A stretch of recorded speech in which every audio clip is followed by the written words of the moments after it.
In this class, I'm going to discuss import procedure and warehousing concepts. இந்த ரெண்டு aspects நம்ம பார்க்கலாம் இன்னைக்கு டீடைலா. ஃபாரின்ல இருந்து குட்ஸ் வருது, இந்தியன் போர்ட்ல அது எப்படி அன்லோட் பண்ண போறாங்க, அந்த ஷிப்ல இருந்து இந்தியன் போர்ட்ல எப்படி அன்லோட் பண்றாங்க. பீயிங் தி இம்போர்ட்டர், அந்த ஷிப்ல இருந்து அன்லோட் பண்ணப்பட்ட பல ஐட்டத்துல one of the items maybe importers உடைய ஓன்டு ப்ராப்பர்ட்டியா இருக்கலாம். அந்த ப்ராப்பர்ட்டி எப்படி அவர் அந்த லிஸ்ட்ல இருந்து வெளியில எடுக்க போறார்.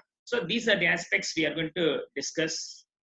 At import பண்ணும்போது அந்த stipulated date குள்ள import பண்ணலனா is there any penalty leviable or charge leviable அப்படிங்கறதெல்லாம் நம்ம இந்த கிளாஸ்ல பார்ப்போம். இப்ப ரிமூவ் பண்றது நீங்க நேரடியா கொண்டு போய் கன்சம்ப்ஷனுக்கு எடுத்துக்க போறீங்களா இல்ல டெம்பரரியா நீங்க வேர்ஹவுஸ்ல வச்சுக்க போறீங்களா? So டெம்பரரியா வேர்ஹவுஸ்ல வச்சு அதுக்கு பிறகு ரிமூவ் பண்ண போறீங்களா? So these are the aspects. So import பண்றது நம்ம போர்ட்ல நிக்குது. இம்போர்ட்டர் தன்னுடைய குட்ஸ் இதுதான் சொல்லி அதை ரிமூவ் பண்றதுக்கு ப்ரொசீஜர் ஆஸ்பெக்ட் இருக்காது. தேர்ட், அதை ரிமூவ் பண்ணும்போது உடனடியாக வீட்டுக்கு கொண்டு போய் கன்சியூம் பண்ணிக்கலாம், இல்லைன்னா டெம்பரரியா வேர் ஹவுஸ்ல வச்சுக்கலாம். தீஸ் த்ரீ ஆங்கிள் இம்போர்ட் ப்ரொசீஜர்ல அந்த ஷிப் இன்சார்ஜோடைய இல்ல ஏர்கிராஃப்டோடைய கேப்டனுடைய ரோல் என்ன, இம்போர்ட்டருடைய ரோல் என்ன, அதுக்கப்புறம் இம்போர்ட் பண்ண குட்ஸ் இமிடியேட்டா கன்சியூம் பண்ணாம வேர் ஹவுஸ்ல வச்சிருந்தா என்ன பண்ண போறோம். So these are the aspects are going to be covered in this lecture. I hope so you can understand. Let me start discussing with the first procedure called import procedure. Okay. So value customs duty la nama first எதை பார்க்க போறோம்னா we'll start with the procedure for import. Are you ready? So நான் இப்ப இந்த first part நான் discuss பண்றேன் ஸ்லோவா. The step by step எல்லா பாயிண்ட்டும் நான் எக்ஸ்பிளைன் பண்ணி முடிச்ச பிறகு we'll discuss in detail of other things also. Procedure for import. Goods should arrive at customs port or airport only. நாம import பண்ற goods customs portலயோ இல்ல ஏர்போர்ட்லயோ தான் வர முடியும். ஷிப்ல வருது அப்படின்னு சொன்னாக்க அந்த குட்ஸ்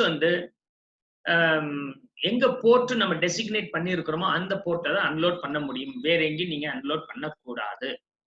சார் ஷிப் சென்னை போர்ட்டுக்கு வருது, விசாகப்பட்டினம் போர்ட்டுக்கு வருது, அங்க அன்லோட் பண்றோம். சார் அந்த போர்ட் சொல்லப்பட்ட இடம் தவிர கடற்கரை இருக்கே, அங்க நம்ம அன்லோட் பண்ணலாமா? அப்படி அந்த டிஃபரெண்ட் பிளேஸ் போர்ட் தவிர வேற எங்கேயாவது நீங்க அன்லோட் பண்ணீங்கன்னா this is smuggling. Your goods could be confiscated. Customs authority எடுத்துட்டு போயிடுறதுக்கு வாய்ப்புகள் இருக்கு. Is it clear?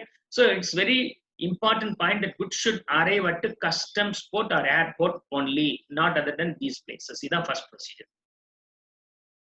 அந்த போர்ட்டுக்கு வரதுக்கு முன்னாடி எந்த கன்வெயன்ஸ் மூலமா வருது, ஷிப்போ ஏர்கிராஃப்டோ, assume that the ஷிப் மூலமா வரும்போது இந்த ஷிப்புள்ளார என்னென்ன குட்ஸ் இருக்குங்கிறத ஷிப்போட in charge captain should give the report. அது பேர் import report or import general manifest. நான் எக்ஸ்ங்கிறவர் அந்த ஷிப்பை எடுத்துட்டு இந்தியாவுக்கு வராரு அப்படின்னு சொன்னாக்க while sailing towards India அந்த ஷிப்ல என்னென்ன ஐட்டங்கள் இருக்குன்னு ஒரு பெரிய லிஸ்ட் கொடுக்குறாரு. அது பேர் இம்போர்ட் ஜெனரல் மேனிஃபெஸ்ட். இந்த இம்போர்ட் ஜெனரல் மேனிஃபெஸ்டை கஸ்டம்ஸ் ஆபீசர் வெரிஃபை பண்ணிட்டு இதுல எந்த ப்ரொஹிபிட்டட் குட்ஸும் இல்ல, என்டேஞ்சரிங் டு தி நேஷன் செக்யூரிட்டிக்கு தகுந்த மாதிரி எந்த ஒரு வெப்பன்ஸும் அதுல இல்ல அப்படின்னு கன்ஃபார்ம் ஆன பிறகு goods can be allowed to enter into, means the ship can be allowed to enter into Indian port. அது பேர் என்ட்ரி இன்வர்ட். என்ட்ரி இன்வர்ட் அப்படிங்கிறது கஸ்டம்ஸ் ஆபீசர் அந்த ஷிப் இன்சார்ஜுக்கு ரிலீஸ் பண்றார். அந்த என்ட்ரி இன்வர்ட் வந்த பிறகுதான் அந்த ஷிப்ல இருக்க குட்ஸை அன்லோட் பண்ண முடியும். Goods can be unloaded only after grant of entry inwards. So goods should arrive only in the port. Second, ஷிப்போட இன்சார்ஜ் இம்போர்ட் ஜெனரல் மேனிஃபெஸ்டோ கொடுத்துருக்கணும். அதை பேஸ் பண்ணி என்ட்ரி இன்வர்ட்ஸ் கஸ்டம்ஸ் ஆஃபீஸர்ஸ் கொடுக்குறாங்க. அந்த என்ட்ரி இன்வர்ட்ஸ் ரிசீவ் பண்ண பிறகுதான் இந்த குட்ஸை நீங்க அன்லோட் பண்ண முடியும். Is it clear? Then next one is importer. இப்ப இம்போர்ட்டோட வேலை வந்துச்சு. அந்த ஷிப்ல ஒரு 100 டிஃபரெண்ட் ஐட்டம்ஸ் இருக்கு, கொண்டு இந்தியன் போர்ட்ல இறக்கி வச்சாச்சு. இறக்கி வச்ச பிறகு ஏ அப்படிங்கிற ஒன் ஆஃப் தி இம்போர்ட்டர்ஸ் அந்த 100 ஐட்டத்துல 2 என்னதுங்கிறாரு. அப்ப அந்த 2 என்னதுன்னு அவர் எடுத்துட்டு போறதுக்கு பர்மிஷன் வாங்கணும்னா he has to submit bill of entry. Importer submits bill of entry giving details of goods to be cleared from the customs. அந்த கஸ்டம்ஸ் ஆபீசர் கிட்ட இருந்து இந்த கஸ்டம்ஸ் பவர் கிட்ட இருந்து இதை கிளியர் பண்றதுக்கு இந்த 2 என்னோட ஐட்டம்னு யார் கொடுக்கணும்? இந்த இம்போர்ட்டர் ஒரு பில் கொடுக்கணும், bill of entry. Except goods intended for transit or transshipment. குட்ஸ்ல டிரான்சிட் டிரான்ஸ்ஷிப்மெண்ட் பர்பஸுக்கு இருந்தால் நீங்க வந்து என்ன பண்ண வேண்டிய அவசியம் இல்ல, பில் ஆஃப் என்ட்ரி கொடுக்க வேண்டிய அவசியம் இல்ல. We'll see the concept of transit and transshipment detail in the later classes. Okay, இப்போ ஒரு சின்ன கான்செப்ட் கொடுத்துறேன். ஃபாரின் ஷிப் இந்தியன் போர்ட்டுக்கு வந்துச்சு. இந்தியன் போர்ட்டுக்கு வந்த பிறகு ஆட்டோமேட்டிக்கா அங்க இருந்து நீங்க வந்து என்ன பண்றீங்க, இந்தியன் போர்ட்ல அன்லோட் பண்ணி கஸ்டமர்ஸ்க்கு ரிலீஸ் பண்ணிட்டாங்க அப்படின்னு சொன்னாக்கா அது பேரு இம்போர்ட் குட்ஸ். அது பேரு இம்போர்ட் குட்ஸ். ஷிப்பு இந்தியன் போர்ட்டுக்கு வந்துச்சு. அந்த ஷிப்ல 100 ஐட்டம் இருக்கு. அந்த 100 ஐட்டத்துல 50 ஐட்டம் வந்து இந்தியன் போர்ட்ல அன்லோட் பண்ண போற, மிச்சம் 50 ஐட்டம் வந்து அங்கேயே அந்த கப்பல்லே வச்சு அடுத்த நாட்டுக்கு கொண்டு போயிடுறாங்க. It is not going to be imported, it is in the transit. இது டிரான்சிட்ல இருக்கு. எங்க இருக்கு? ஷிப்லயே இருக்கு. So it is in the ship only. எதுக்காக? It's going to be delivered to other country. Pass on பண்ணும்போது இந்தியன் போர்ட்டுக்கு டச் பண்ணிட்டு இந்தியாவில் இறக்கி விடுறதெல்லாம் இறக்கி விட்டுட்டு நேரா அடுத்த கண்ட்ரிக்கு போறாங்க, அவ்வளவுதான். அப்படி அந்த கப்பல்ல இறக்கி வைக்காமல் அடுத்த கண்ட்ரிக்கு போறது இந்தியன் போர்ட் மூலமா போறது. மீன்ஸ் அங்க இந்தியன் கஸ்டம்ஸ் வாட்டருக்குள்ள வந்துட்டு போற அந்த ஐட்டத்துக்கு பேர் டிரான்சிட். டிரான்ஸ்ஷிப்மெண்ட் அர்த்தம்னா இந்தியன் போர்ட்டுக்கு வந்துருச்சு, ஆனா அங்க வந்து அந்த சென்னை போர்ட்டுக்கு வந்த கப்பல்ல இருந்து சென்னை போர்ட்டுக்கு அன்லோட் பண்ணல. ஆனா அந்த கப்பல்ல இருந்து இன்னொரு கப்பலுக்கு மாத்திட்டு அந்த புது கப்பல்ல இருந்து வேற ஒரு ஊருக்கு போகுது அப்படின்னு சொன்னாக்க அந்த ஐட்டம் வந்து டிரான்ஸ்ஷிப். ஸோ டிரான்சிட்னா குட்ஸ் அதே கப்பல்ல இருக்கு, அந்த கப்பல்ல இருந்தே வந்து நம்ம இந்தியன் போர்ட்டுக்கு வந்து இன்னொரு நாட்டுக்கு போயிடுதுன்னா டிரான்சிட். இந்தியன் கப்பல் இந்தியன் கஸ்டம்ஸ் வாட்டருக்கு வந்த ஷிப்ல இருந்து குட்ஸை வேற ஒரு ஷிப்புக்கு மாத்தி கொண்டு போறாங்க அப்படின்னு சொன்னாக்க டிரான்ஸ்ஷிப்மெண்ட். இந்தியன் போர்ட்டுக்கு வந்து அங்க அன்லோட் பண்ணிட்டாங்க அப்படின்னு சொன்னாக்க அது பேர் தான் imported. So we are discussing the import procedure only for the imported goods. Is it clear? Not applicable for transit and transshipment. And bill of entry சொன்னோம் இல்லையா, அந்த bill of entryல மூணு விதமான bill of entry இருக்கு. இங்க 2 விதமான bill of entry we supposed to submit while removing it from the customs. Number 1, bill of entry, BOE, bill of entry for home consumption. இங்க இருந்து வீட்டுக்கு எடுத்துட்டு போய் டைரக்டா நான் கன்சியூம் பண்ணிட போறேன் அப்படின்னு சொன்னா அப்போ ஒரு bill of entry சப்மிட் பண்ணணும். அது என்ன கலர்ல இருக்குன்னா ஒயிட் கலர்ல இருக்கும். இது ஹோம் கன்சம்ஷன். போர்ட்ல இருந்து நேரடியாக ஃபேக்டரிக்கு போயிட்டு ஃபேக்டரியில யூஸ் பண்ணிட போறாங்க அப்படின்னு சொன்னாக்கா அது ஹோம் கன்சம்ஷன் அப்படின்னு சொல்லுவாங்க. After payment of duty. After payment of duty. Is it clear? Immediately you have to pay the duty and withdraw, take to your own home. இது ஒயிட் கலர். இல்ல சார், நான் டெம்பரவரியா இது வந்து வேர் ஹவுஸ்ல வச்சிருந்து கொஞ்ச நாளைக்கு அப்புறம் நான் வீட்டுக்கு எடுத்துட்டு போறேன். டெம்பரவரியா ஒரு 2 or 3 months நான் வேர் ஹவுஸ்ல வச்சுக்கிறேன், அதுக்கப்புறம் வேர் ஹவுஸ்ல இருந்து நான் என்னோட கன்சம்ஷன் எடுத்துட்டு போறேன்னு சொன்னா அது பேரு into bond bill of entry. அது பேர் என்னது? Into bond bill of. It is going into the bill of entry, means வேர் ஹவுஸ்னு பேர். அதாவது இதுக்கு பேர் into bond bill of entry. இது என்ன கலர்ல இருக்குன்னா எல்லோ கலர்ல இருக்கும். அதாவது ஹோம் கன்சம்ஷனுக்கு ஷிப்பு இந்தியன் போர்ட்டுக்கு வந்துச்சு, அதுல இருந்து 2 ஐட்டம் என்னதுன்னு நான் கஸ்டம்ஸ் அத்தாரிட்டியில சொல்லி எடுக்கணும் அப்படின்னா பில் ஆஃப் என்ட்ரி கொடுக்கணும். அந்த எடுத்துட்டு போனதை நேரடியாக வீட்டுக்கு எடுத்துட்டு போயிட்டேன், அது மீன்ஸ் ஃபேக்டரிக்கு எடுத்துட்டு போயிட்டேன் கன்சம்ஷனுக்கு அப்படின்னு சொன்னாக்க அது பேர் home consumption. So bill of entry for home consumption அது ஒயிட் கலர்ல இருக்கும். Payment of duty is mandatory. இல்ல சார், நான் இப்ப கொஞ்ச நாளைக்கு வேர் ஹவுஸ்ல வச்சிருந்தா அதுக்கப்புறம் எடுத்துட்டு போறேன் அப்படின்னு சொன்னாக்க டியூட்டி இப்ப பே பண்ண வேண்டிய அவசியம் இல்லை. இப்ப டியூட்டி பே பண்ண வேண்டும்னா எப்பதான் சார் பே பண்ணணும்? பில்லா ஃபேக்டரி சாரி வேர் ஹவுஸ்ல இருந்து ஒரு நாள் ரிமூவ் பண்ணுவீங்களா அந்த டேட்டு பில்லா டியூட்டி கட்டினா போதும். எப்ப கட்டினா போதும்? வேர் ஹவுஸ்ல இருந்து ரிமூவ் பண்ற அந்த டேட்டு நீங்க பில் டியூட்டி கட்டினா போதும். Is it clear? So your duty payment is postpone. அப்படி டியூட்டி பேமெண்ட் போஸ்ட்போன் ஆகுதுன்னா உங்களை எப்படி நம்புறது? நீங்க டியூட்டியை பேமெண்ட் பண்ணாம போயிட்டீங்கன்னா அப்படின்னா சார் நான் கட்டாம டியூட்டி பே பண்றேன், அதுக்கு ஏதாவது ஒரு எவிடன்ஸ் கொடுங்க அப்படின்னா பாண்ட் எழுதி கொடுத்துருக்காங்க. அதனாலதான் இது பாண்டு. என்னைக்கு நீங்க இம்போர்ட் பண்ண குட்ஸ் இமீடியட்டா ஹோம் கன்சம்ஷன் எடுத்துட்டு போகாமல் வேர் ஹவுஸ்ல வைக்க போறேன்னு சொல்றோம், அப்போ ஒரு பாண்ட் எழுதி கொடுக்கணும். as you are going to pay the duty in the later period. Later பீரியட்ல டியூட்டி பே பண்றதுனால நீங்க ஒரு பாண்ட் எழுதி கொடுக்குறீங்க, கட்டாம டியூட்டி பே பண்றேன்னு எழுதி கொடுக்கறதான் இன்கம் பாண்ட். அதாவது இன்டு பாண்ட் பில் ஆஃப் என்ட்ரின்னு பேரு. இது எல்லோ கலர்ல இருக்கும். எல்லோ கலர்ல எழுதி கொடுக்கப்பட்ட அந்த பில் ஆஃப் என்ட்ரி இருக்கு இல்லையா, ஒரு 2 monthsக்கு பிறகு வேர் ஹவுஸ்ல இருந்து வீட்டுக்கு எடுத்துட்டு போவீங்க இல்ல, அப்போ ஒரு பில் ஆஃப் என்ட்ரி கொடுக்கணும். அது பேரு ex bond bill of entry. Ex bond. Okay, ex பாண்ட்னா பாண்ட்ல இருந்து ரிலீஸ் பண்ணிடுறீங்க, அப்ப டியூட்டி பே பண்ணி ஆகணும். அது பேர் ex bond bill of entry. இது இன்டு அது ex bond. Is it clear?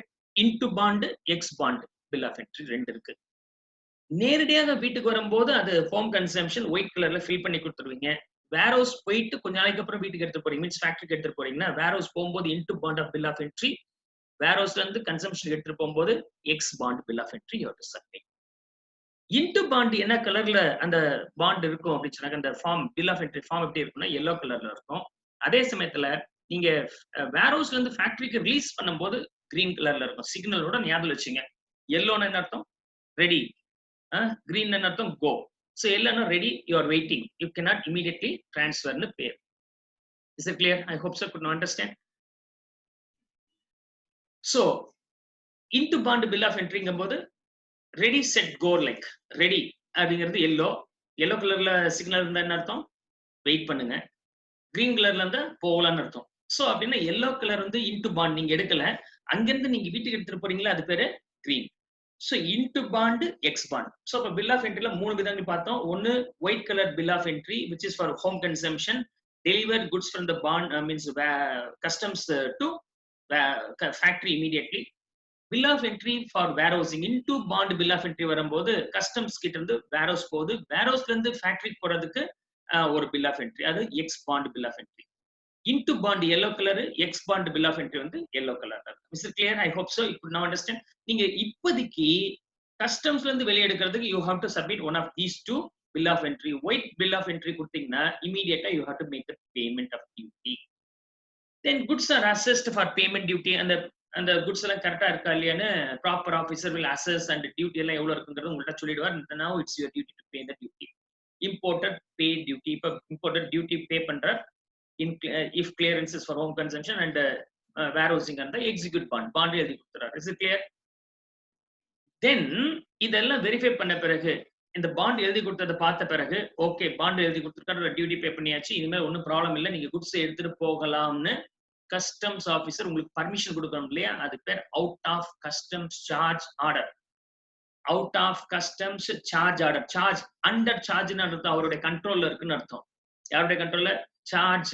Customs சார்ஜ்னா இந்த குட்ஸ் இப்ப வரைக்கும் கஸ்டம்ஸ் உடைய அத்தாரிட்டி கீழே வருது. நீங்க அதுக்குரிய எல்லா டீடைல்ஸும் கிளியர் பண்ணிட்டீங்க, required particulars submitted are cleared, duty also பெய்டுன்னு சொன்னால் கஸ்டம்ஸ்ல இருந்து ரிலீஸ் பண்றாங்க. அதுக்கு ரிலீஸ் பண்ற அந்த ஆர்டர் பேர் out of customs charge order. யார் கொடுக்குறார்? கஸ்டம்ஸ் ஆபீசர் கொடுக்குறாரு. Is clear? அதை கொடுத்த உடனே நீங்க குட்ஸை வெளியே எடுத்துட்டு வரலாம். அப்படி வெளியே எடுத்துட்டு வரும்போது குட்ஸ் எங்க வச்சிருக்கிறீங்க? போர்ட்ல இருக்கு. போர்ட் நிர்வாகம் பண்றது வேற ஒரு அமைப்பு, இம்போர்ட் ப்ரொசீஜரை டீல் பண்றது வேற ஒரு அமைப்பு. ஸோ இம்போர்ட் ப்ரொசீஜரை டீல் பண்றது கஸ்டம்ஸ் அத்தாரிட்டிஸ், போர்ட் நீட்டா வச்சுக்கிறது வந்து போர்ட் ட்ரஸ்ட் அத்தாரிட்டியோட வேலை. நீங்க இந்த குட்ஸை வெளியில எடுக்கிறதுக்கு 1 or 2 days லேட் பண்ணிட்டீங்க அப்படின்னாக்க யாரு? போர்ட் ட்ரஸ்ட் அத்தாரிட்டி என்ன சொல்லுவாங்க? டெமரேஜ் கொடுப்பாங்க, சார்ஜ் பண்ணுவாங்க. That is called port demurrage. we have already seen port demurrage and ship demurrage. நீங்க போர்ட்ல இருந்து வெளியே எடுக்கிறதுக்கு லேட் பண்ணிட்டீங்கன்னா of course you have to pay the port demurrage to the port trust authority. The port trust authority has no control over customs authority and vice versa. Customs authority இவங்களை control பண்ண முடியாது, இவங்க அவங்கள control பண்ண முடியாது. 2 அமைப்பு இருக்கு. Customs authority வேற, போர்ட் ட்ரஸ்ட் அத்தாரிட்டிஸ் வேற. கஸ்டம்ஸ் ஆபீசர் இந்த out of custom charge order release பண்றதுக்கு லேட் பண்ணிட்டாங்க 1 வாரம். ஏன் தப்பு இல்லைன்னா கரெக்டா பண்ண கஸ்டம்ஸ் அத்தாரிட்டிஸ் லேட் பண்ணிட்டாங்க. Out of custom charge order அவர் கொடுத்துட்டார். அந்த ஆர்டர் கொண்டு போய் நான் போர்ட் ட்ரஸ்ட் அத்தாரிட்டி கொடுக்குறேன். அவர் என்ன சொல்றாரு? 7 நாள் லேட் ஆயிடுச்சு, நீ டெமரேஜ் தரணும்ன்றார். நான் என்ன சொல்றேன்? சார் உங்க ஆளுங்க தான் சார், கஸ்டம்ஸ் ஆபீசர்ஸ் தான் சார் லேட் பண்ணாங்க, நான் எப்படி சார் அதுக்கு டெமரேஜ் கொடுக்குறது அப்படின்னு நீங்க கேட்டா there is no answer. You have to pay that demurrage charge ன்னு போர்ட் ட்ரஸ்ட் அத்தாரிட்டி டிமாண்ட் பண்ணுவாங்க. ஏன்னா board trust authority is different than the customs officer. So இது என்ன சார் நியாயமா இருக்கு? கஸ்டம்ஸ் ஆபீசர் லேட் பண்ணதுக்காக நான் தேவையில்லாம போர்ட் டெமரேஜ் தர வேண்டியது இருக்கு அப்படின்னு சொன்னா, அந்த மாதிரி ஒரு சிக்கல் வராம இருக்கிறதுக்காக we have சில ப்ரொசீஜர்ஸ். பில் ஆஃப் என்ட்ரிய வந்து எப்ப சப்மிட் பண்ணலாம் அப்படிங்கறத கொடுத்துருக்காங்க. கப்பல் வரதுக்கு முன்னாடி பில் ஆஃப் என்ட்ரி சப்மிட் பண்ணிட்டு கிளியரன்ஸ் வாங்கி வச்சுக்கோங்க, வந்த உடனே ரிலீஸ் பண்ணிடலாமே அப்படின்னு சொல்லிட்டு ஒரு option you have. So we will be discussing that under bill of exchange submit, bill of entry submit பண்ணக்கூடிய அந்த due dateல பார்க்க போறோம். Is it clear? So these are the procedures we have for the import. So let me summarize this. Goods should arrive only in the port. போர்ட்டுக்கு வரதுக்கு முன்னாடி board incharge வந்து ஒரு information கொடுக்குறார் customs ஆஃபீஸர்ஸ்க்கு. அது வந்து இம்போர்ட் ஜெனரல் மேனிஃபெஸ்ட். அதை பார்த்த பிறகு நீங்க என்ட்ரி உள்ளார் கொண்டு வரலாம்னு சொல்லிட்டு ஒரு பர்மிஷன் கொடுக்குறார். That is entry inwards by the customs. அது கிடைச்ச பிறகுதான் கப்பல்ல இருந்து குட்ஸை இந்தியன் போர்ட்ல அன்லோட் பண்ணலாம். அன்லோட் பண்ண பிறகு இம்போர்ட்டர் அந்த அன்லோட் பண்ணப்பட்ட குட்ஸ்ல என்னுடைய குட்ஸ் என்னங்கிறத சொல்லி நான் வாங்கினோம்லையே அதுக்கு சப்மிட் பண்றது bill of entry. In transit transshipment குட்ஸுக்கு தேவையில்லை. இந்த பில் ஆஃப் என்ட்ரி எந்த மாதிரி இருக்கலாம்னா ரெண்டு மாடல்ல இருக்கலாம். ஒன்னு இமீடியட்டா நான் வீட்டுக்கு எடுத்துட்டு போறேன்னு சொல்ற ஹோம் கன்சம்ஷன் பில் ஆஃப் என்ட்ரியா இருக்கும், அது ஒயிட் கலர்ல இருக்கும். இல்ல சார் கொஞ்ச நாள் வேர் ஹவுஸ்ல வச்சிருந்து அதுக்கப்புறம் எடுத்துட்டு போறேன்னு சொன்னா அதுக்கு பேர் இன்டு பாண்ட் பில் ஆஃப் என்ட்ரின்னு சொல்லுவாங்க, அது எல்லோ கலர்ல இருக்கும். அதை கொடுத்த பிறகு அவங்க அசஸ் பண்ணி பார்த்துட்டு ஓகே டியூட்டி கட்டலாம், இல்லைன்னா எக்ஸிக்யூட் பாண்ட் எக்ஸிக்யூட் பண்ணிட்டு நீங்க கிளியர் பண்ணுங்கன்னு சொல்லுவாங்க. நீங்க டியூட்டி பே பண்ணிருக்கலாம், இல்லைன்னா பாண்ட் எக்ஸிக்யூட் பண்ணலாம். டியூட்டி எப்ப பே பண்றீங்க, ஹோம் கன்சம்ஷன் அந்த டியூட்டி பே பண்றீங்க, வேர் ஹவுசிங் அந்த பாண்ட் எழுதி கொடுத்துறீங்க. அது முடிஞ்ச உடனே கஸ்டம்ஸ் ஆஃபீஸர் எங்க சைட்ல எல்லாமே ஓவர், நீங்க எடுத்துட்டு போகலாம்னு ஒரு ஆர்டர் பாஸ் பண்ற, அது அந்த ஆர்டர் பேர் out of custom charge order. அதை கொடுத்த பிறகு நீங்க போய் குட்ஸ் வெளியில எடுக்கலாம். எடுக்கும் போது அந்த குட்ஸ் வச்சிருக்க அந்த போர்ட் நிர்வாகம் பண்ணக்கூடிய போர்ட் ட்ரஸ்ட் அத்தாரிட்டிஸ் வெரிஃபை பண்றாங்க, நீங்க வித்தின் தி ஸ்டிபுலேட்டட் டேட்குள்ளார நீங்க வெளியே எடுத்துட்டீங்களா இல்ல டிலே பண்ணிட்டீங்களா. நீங்க டிலே பண்ணிட்டீங்கன்னா உங்களுக்கு டெமரேஜ் சார்ஜ் பண்ணுவாங்க. கஸ்டம்ஸோட வெரிஃபிகேஷன்ல ப்ராசஸ்ல டிலே ஆனாலும் சரி, port trust authorities will definitely levy the port demurrage as a part of penalty for the delay removal. இதுக்கு எக்ஸ்கியூஸே கிடையாது. அப்போ கஸ்டம்ஸ் ப்ரொசீஜர் எவ்வளவு காம்ப்ளிகேஷன்ஸ் இருக்கே சார், இது தேவையில்லாம டென்ஷன் வருதுன்னா will then go for altering BOE bill of என்ட்ரியை வந்து நம்ம எப்படி சப்மிட் பண்றதுங்கிறத நம்ம அதில் டீட்டெயிலா பார்க்கலாம். இதுல இருந்து எஸ்கேப் ஆகுது. Is it clear? Is what about the procedure for import. I hope so you are now aware about the procedure for import clearly. Clear? If you have any queries you can ask me. Now interest on delay in payment of duty. நீங்க duty பே பண்ணுங்கன்னு சொல்லியாச்சுன்னா payment பண்ணி ஆகணும். அது delay பண்ணா என்ன நடக்குது? Let's see here. Interest will be leviable. 15% is applicable if not paid. நீங்க within the due date குள்ளார பேமெண்ட் பண்ணலன்னா 15% per annum interest will be applicable. Duty pay பண்ண சொல்லி நீங்க கொடுக்காம விட்டீங்கன்னா 15% டியூட்டி will be leviable. எந்த டேட் குள்ளார? within same date in case of self assessed bill of entry. bill of entry நீங்களே அசஸ் பண்ணி சப்மிட் பண்றது ஒன்னு இருக்கு. you are not waiting for the customs authorities to assess. it is under your control, will be given to some specific importers. Okay, accredited customers சொல்லுவாங்க, importer சொல்லுவாங்க, accredited importer. large importer having good reputations, அவங்க மேல எந்த show cost நோட்டீஸும், அதாவது ஒரு டவுட்ல clarify ஆகல, இது ஒரு ரைஸ் ஆகல அவங்க மேல, அப்படிப்பட்ட ஆளுங்க இம்போர்ட் பண்ணிட்டு நான் என்ன இம்போர்ட் பண்ணி இருக்கிறேன்னு சொல்லிட்டு அதுக்கு எவ்வளவு டாரிஃப்னு சொல்லி இவங்களே செல்ஃப் அசஸ் பண்ணி டாக்ஸ் கட்டுவாங்க. இது ஒரு கேட்டகரி. Is it okay? அது பேர் self assessed bill of entry. அது டெஸ்ட் செக் மட்டும் தான் கஸ்டம்ஸ் ஆஃபீஸ் அப்பப்போ பண்ணுவாங்க, மேக்ஸிமம் கிளியர் பண்ணிடுவாங்க. அப்படிக்கப்பட்ட கேஸ்ல என்னைக்கு நீங்க பில் ஆஃப் என்ட்ரி சப்மிட் பண்ணீங்களோ within the same date you have to pay the duty. Within the same date you have to pay the duty.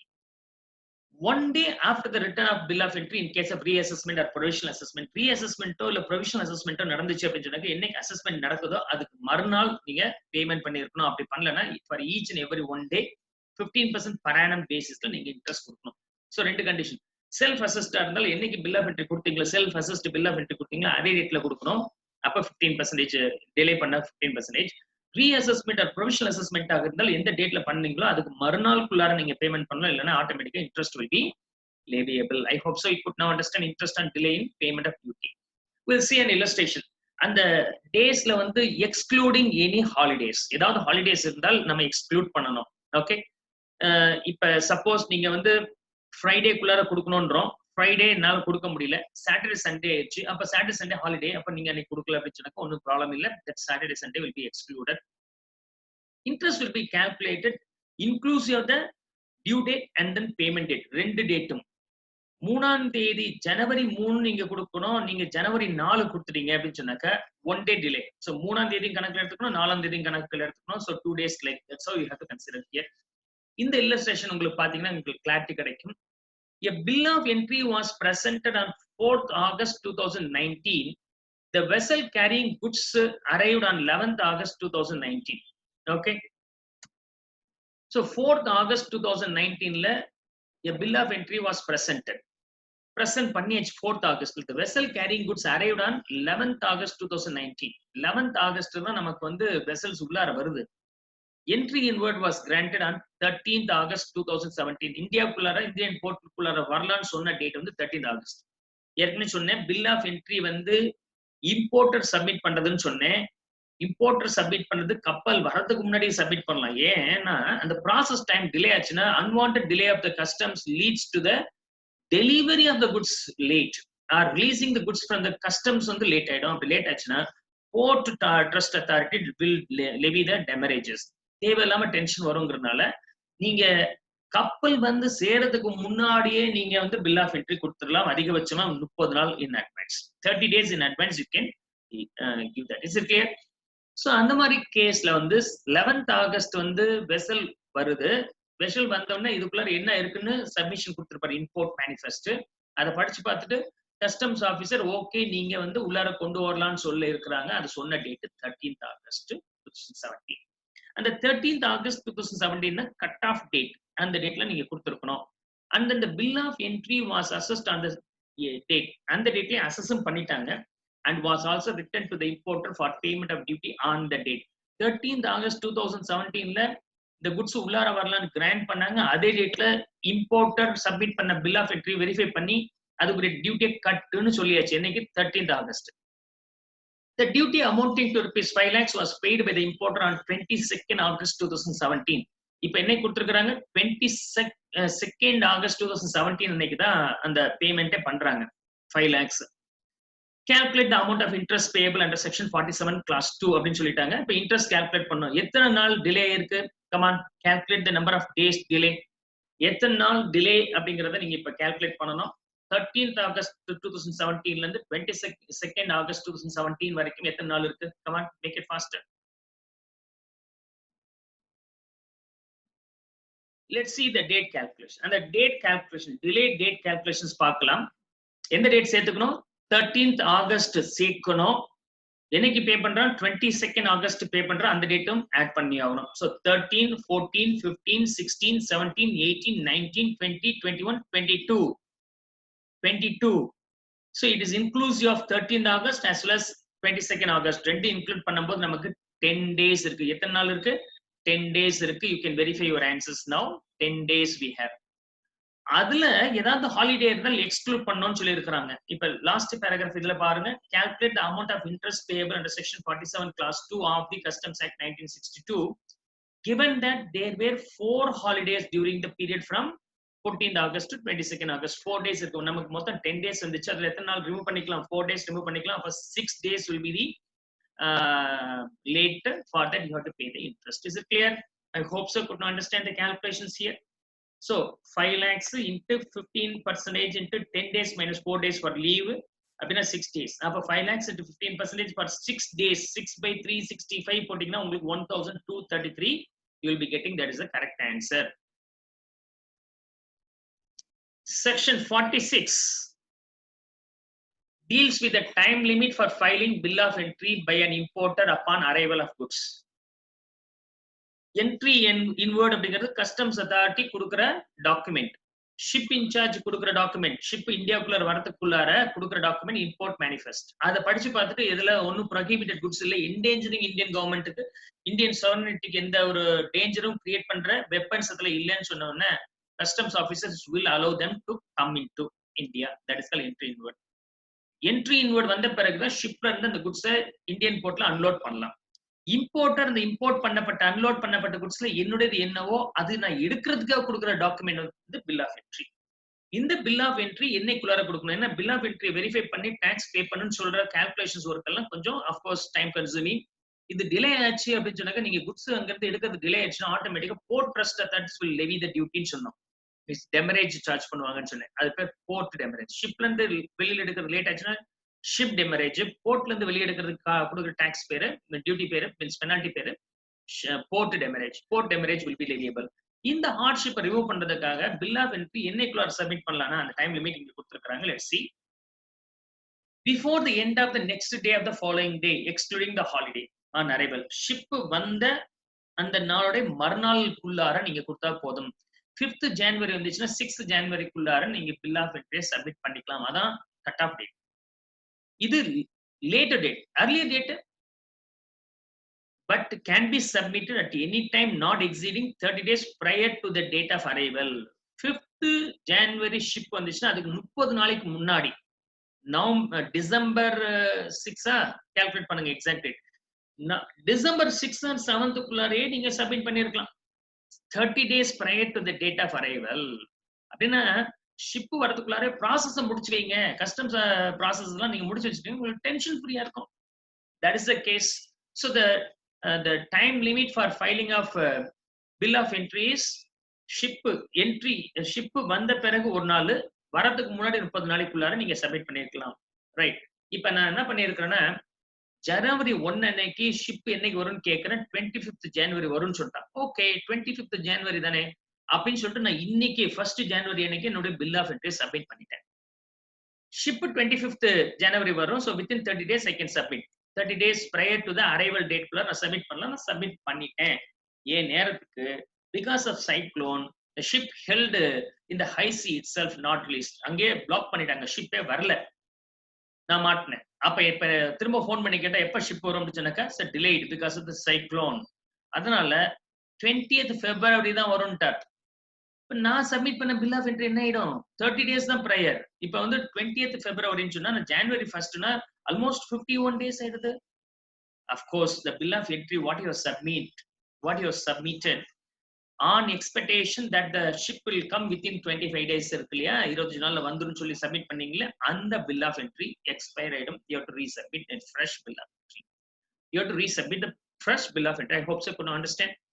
But can be submitted at any time before not exceeding 30 days prior to the date of arrival. 30 நாளைக்கு முன்னாடி, அதுக்கு முன்னாடி 30 நாளைக்கு முன்னாடி போச்சுன்னா அது expiry தான் ஆகும். If it is not so, if the bill of entry not submitted within the due date, then charges for late will be applicable. Late charges will be applicable. In the date குள்ளார அவன் submit பண்ணலனா late charge will be applicable under section 46. Is it clear? Next case. Section 48. Section 46 வந்து due date for filing of bill of entry. Section 48 வந்து authorities to sell the goods. நீங்க ஃபைலே பண்ணல, goods வந்து போர்ட்லயே கிடக்குது, board trusted சும்மா உட்கார்ந்திருக்க மாட்டான். ஒரு 30 நாள் டைம் பார்ப்பான். 30 நாளைக்குள்ள இந்த குட்ஸ் எவன் டெலிவரி பண்ணலன்னா அவன் பாட்டு ஏலம் விட்டுட்டு பிட்டிங்ல வெளியே விட்டுட்டு what are the amount recover encashes. Perishable goods இருக்கு, 3 நாள் 4 நாள்ல அழுகி போயிடும். அந்த மாதிரி குட்ஸ் போர்ட்ல வச்சுட்டு நீங்க எடுக்காம விட்டீங்கன்னா போர்ட் ட்ரஸ்ட தட்டி தூக்கி குப்பையில போட்டு டிஸ்கார்ட் பண்ணிட்டு போயிட்டே இருப்பாங்க. That power they have, authorities to sell the goods. Let's see. The imported goods not cleared within 30 days. 30 நாளுக்குள்ள கிளியர் பண்ணலன்னா authorities to sell the goods. Perishable goods are the earlier discard பண்ணதுக்கு rights இருக்கு. Section 46, 48. Section 46 deals with the submission of bill of entry and due date. And the due date குள்ள submit பண்ணலனா penalty will be leviable னு பார்த்தோம். Section 48 வந்து நீங்க remove பண்ணலனா விட்டுட்டீங்கன்னா பெனால்ட்டிலாம் நீங்க தரலாம். ஓகே, அதுக்கு விட்டு வச்சிருந்தா என்ன நடக்கும்? authorities can sell the goods if you are not removing within the 30 days. Section 46 and 48 ரெண்டுமே கிளப் பண்ணி படிங்க. We'll see one more case law related to this one. CC versus Sriji Overseas. Commissioner of Customs versus Sriji Overseas க்கு நடந்த case law 2013ல judgement கொடுக்கப்பட்டது குஜராத் கோர்ட்ல. இதுல என்ன dispute வந்திருக்குன்னா, can the limit be time limit prescribed under section 48 for clearances of the goods within 30 days be 30 days be read as time limit for filing of bill of entry under section 46 of the Customs Act ன்னு கேக்குறாங்க. அதாவது இந்த judgement கொடுக்கிறதுக்கு முன்னாடி section 46ல charges இல்ல, penalty இல்ல. நம்ம பார்த்தோம் இல்லையா செக்ஷன் 46ல. செக்ஷன் 46ல நம்ம என்ன பண்ணோம், அந்த ஸ்டிப்புலேட்டட் டேட் குள்ளார கொடுக்கலாம். லாஸ்ட் பாயிண்ட் திரும்ப நான் போடுறேன் பாருங்க. the bill of entry not submitted within the due date charges for late will be applicable சொல்லியிருக்கிறேனா இல்லையா இந்த last case. bill of entry not submitted within the due date charges for late will be applicable சொன்னேன். ஆக்சுவலா இந்த judgement கொடுக்கும்போது section 46ல இந்த condition கிடையாது. ஆனா 48ல 30 நாளுக்குள்ளார அப்படின்னு சொல்லியிருக்கிறான். இல்லைன்னா duty will be leviable, charges will be leviable சொன்னான். இந்த கேஸ் நடக்கும்போது, ஸ்ரீஜி ஓவர்சீஸ் கேஸ் நடக்கும்போது செக்ஷன் 46ல லேட் ஃபீ இல்ல. ஆனா டிஸ்பியூட் என்ன பண்ணா, லேட் ஃபீ இல்ல, டியூ டேட் கொடுக்கல. ஓகே, அதனால 48 நம்ம படிச்சு பார்த்தோம்னா 30 நாள் சொல்லி இருக்கிறாங்களா, அந்த டியூ டேட்டை 46ல சேர்த்துக்கலாமான்னு டிஸ்பியூட் ரைஸ் பண்ணாங்க. 46ல டியூ டேட் சொல்லல, லேட் ஃபீ சொல்லல. ஆனா 48ல 13 சொன்னாங்களா அதை எடுத்துக்கிட்டோமான்னு கேக்குறான். 46 48 கிளப் பண்ணி அவனுக்கு நான் லெவி பண்றேன், duty levy means late charges levy பண்றேன்னு கஸ்டம்ஸ் அத்தாரிட்டி டிஸ்கஸ் பண்றாங்க. இது கோர்ட்ல என்ன ஜட்ஜ்மெண்ட் கொடுத்திருக்காங்க, section 46 could not be read with section 48. Okay, section 46 48 சேர்த்து படிக்க கூடாது, அது 46 வேற 48 வேறன்னு தான் ஜட்ஜ்மெண்ட் கொடுக்கப்பட்டது. ஆனா அதுக்கு பிறகு செக்ஷன் 46ல அமெண்ட்மெண்ட் வந்துச்சு. அதுல என்ன பண்ணிட்டாங்கன்னா 46லயே அந்த ஸ்டிப்புலேட்டட் ரேட்டுக்குள்ளார கொடுக்கலன்னா லேட் சார்ஜஸ் வில் பி அப்ளிகபிள்னு கொடுத்துட்டாங்க. But late charges applicable under section 46. Judgment கொடுக்கும்போது 46ல என்ன இல்ல, பெனால்டி இல்ல, லேட் சார்ஜஸ் இல்ல. அப்ப ஜட்ஜ்மெண்ட் கொடுக்கும்போது லேட் சார்ஜஸ் இல்லங்கிறனால இதுல அந்த லேட் சார்ஜஸ் லெவியபிள் இல்ல. பட் ஆஃப்டர் தட் 46ல அமெண்ட்மெண்ட் வந்ததுனால of course late charges will be leviable. I hope you could understand this one. So up to now we have discussed the import procedure, that too in detail. Okay, import procedure detail ah paathirukom. Okay, is there any doubt you can ask me? Okay, we'll get back after a small break.